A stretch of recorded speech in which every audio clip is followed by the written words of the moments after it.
Promise பண்ணியிருந்தார். ஹல்லேலூயா. என்ன promise? பாலும் தேனும் ஓடுகிற தேசத்துக்கு நான் உங்களை கொண்டு போவேன்.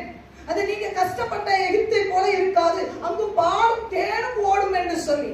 அங்க போக முடியாததுக்கு காரணம் என்ன தெரியுமா? எல்லா இஸ்ரவேல் ஜனங்களும் அங்க மூவ் ஆனாங்க, வனாந்திரத்திலே வந்தாங்க, மோசேக்கு கீழே தான் இருந்தாங்க, மேகத்துக்கு கீழே இருந்தாங்க, அக்கினி ஸ்தம்பத்துக்கு கீழே இருந்தாங்க. ரொம்ப சந்தோஷம்.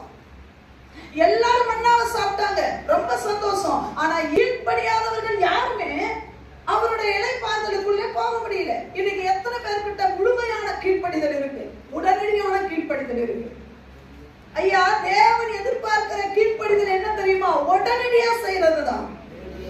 கீழ்ப்படியாதவர்கள் எங்க போக முடியாது. அது